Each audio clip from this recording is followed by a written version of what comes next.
one of the questions I get asked whenever people hear that I'm a full-time stay-at-home mom, they keep asking, how do you make money? If you know me or you've always watched my videos, you know that I talk a lot about money. I have passion for money. Like, I have this relationship with money. Okay, so guys, you're welcome. If you have not subscribed to the channel, don't forget to subscribe to the channel and be part of the family. Let's be friends. Okay, give the video a thumbs up, like this video, comment wherever you hear something that you like, do where to comment. Okay, so today what I want to talk about, okay, you already know what I'm talking about. So so today I'm talking about my source of income. People just keep asking me, especially moms, okay, when they hear I traveled. The first time I ever traveled was with my daughter, and she was 2 years old at the time.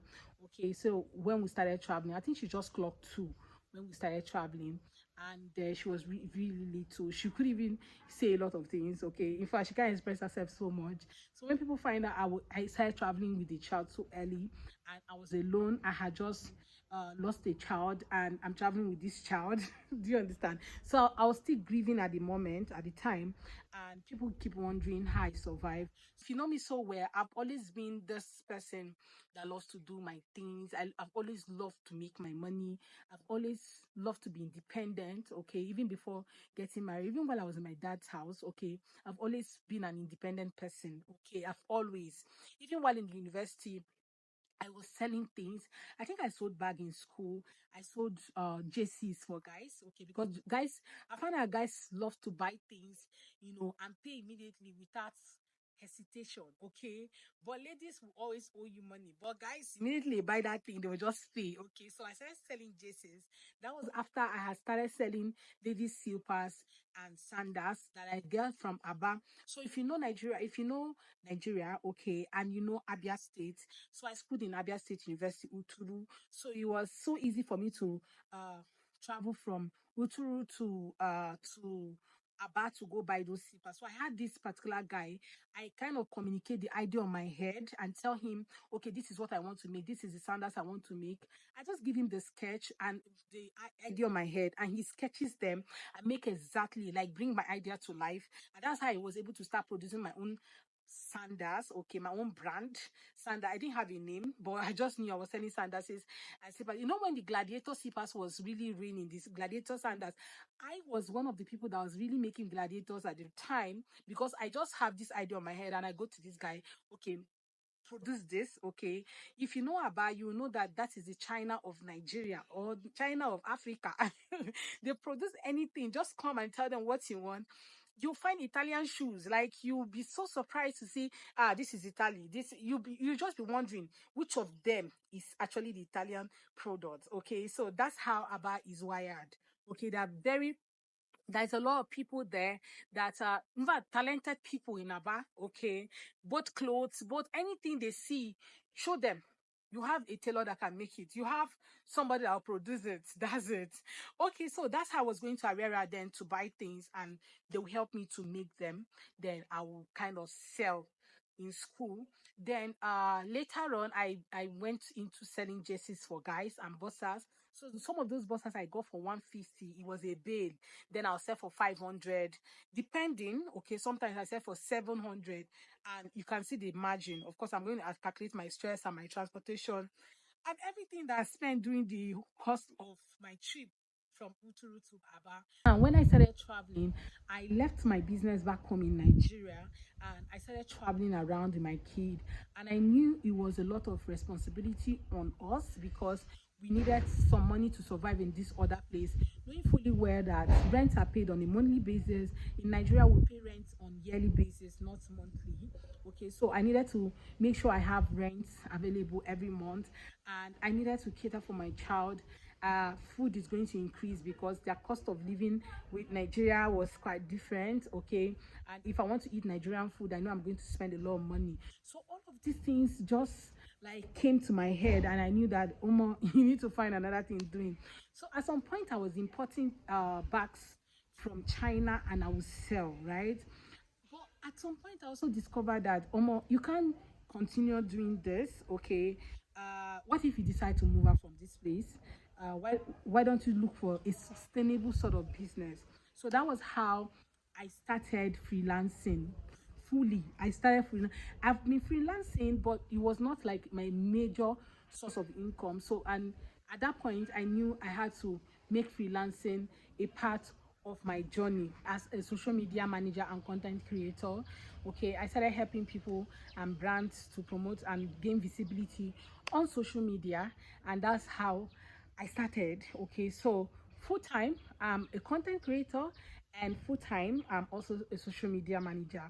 Okay, then later on, okay, in my career, years later, I decided to start training people on how to become social media managers and also train individuals how they can, uh, simplify their content creation strategy. And that's how it's been. Okay, so I started teaching, and so far so good. I've trained over 250%, okay, on all of this, on my skills. Okay, and this is why I keep saying that your skills or the gift of a man make him rich. Okay, it can open ways for you, can open doors for you, just for you to learn how you can, monetize your knowledge. Okay, and that's how I started monetizing my knowledge, started teaching people who wishes to be like me, okay, or moms who are stay-at-home moms and they're looking for ways to earn extra income from the comfort of their home. Okay, so that's it. That's my means of getting money. And of course, you also watch my YouTube videos. Sometimes I get paid by YouTube, okay, depending on how many times I'm able to publish and how many times you're able to watch my video. So watch the ads, don't skip it. Don't skip don't skip the ads. Being a mom has opened my mind and opened me to a lot of things, okay, that I actually didn't prepare for. Okay, you know how you prepare to go to college, you prepare to, a lot of things you prepare for marriage, okay, even those people don't always open up to you, some of the things you're going to be facing. I think I will talk about this whole marriage thing someday. Okay, some of the things you're going to face, people may not actually tell you. Okay, in fact, nobody owe you those answers. You just get like a basic form of the answer. Especially when you attend marriage classes, they will always tell you, oh, it's not always rosy, it's not like this, it's not like that. But sometimes people don't prepare you for parenting. Okay, kudos to some of the parenting coach that we have out there, okay, that are saying the real truth, because some of them can just end up getting you confused. Okay, and also mind you, no matter how much you try to learn about parenting from this person, okay, being a parenting coach, whoever is a parenting coach, okay, just know that sometimes these things doesn't always happen the way they say them. Sometimes you cannot use someone else's idea or experiences to judge whatever you're going to experience. Okay, and this also happens in marriage, it happens in relationship, it happens everywhere, even in business. Okay, sometimes people just give you their ideas and their experiences, but and how they were able to, manage them at the time they happened. But trust me, it might not work for you. So you also have a lot to do and to discover as a person, okay, by yourself, right? So this is some of the things I've been discovering a lot of things. Okay, recently my daughter have started asking some kind of questions that sometimes they are wet to the ears, and you're like, I didn't ask my father this question. I didn't ask my mother. Okay, she's not in that phase where she asks a lot of questions, where she does a lot of correction. Sometimes I might just speak some English and she's like, Mommy, it's not like that. You say it like this. So she keeps asking some questions. She keep acting some things. She pick up some attitude. She comes back home, she exhibit them. Sometimes if you ask her who taught you, how did you learn this, she'll tell you, oh, somebody in my class does this. And we also try as much as possible to correct, especially when those attitudes are not right. Sometimes she pick up some things from just different angles. Sometimes she just say some things and you be like, is it an adult that said that? Okay, so motherhood is entire experience. I think one day I'll try to, interview like a new mom like me, who is still trying to navigate this whole motherhood experience. Also interview somebody who has navigated the whole motherhood experience. Let's even hear from them, right? So but motherhood is a whole lot of experience altogether, and I'm still learning. I keep learning, and I'm ready to see what the whole experience have to offer.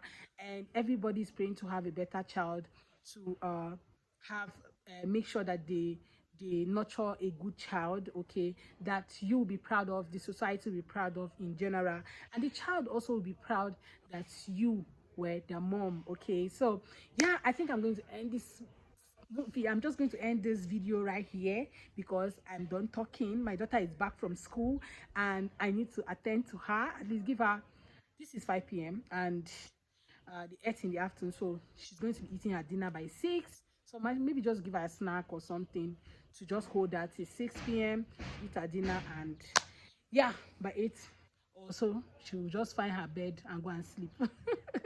So this is how we've been doing the whole thing. So from Mondays to Thursdays, she go to school by 7, come back by 5 p.m.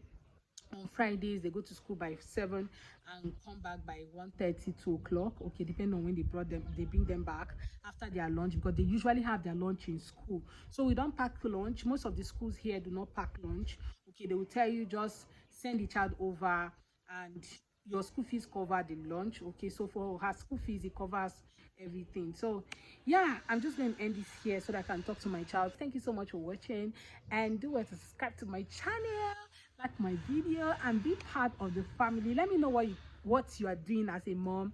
What are you doing differently? You know, whatever skill that you have acquired that is helping you, drop in the comments. We want to learn from you. Everyone wants to learn from you. I want to learn. Okay, all right. And if you also want to learn what I do, social media management, content creation, whatever, whether you're a business owner or you're someone who wants to start start freelancing, you can also send me a DM on Instagram at Kigali Mama, or just use the link in the description below, and let's get started. Okay guys, thank you so much, and see you on my next video. Bye guys.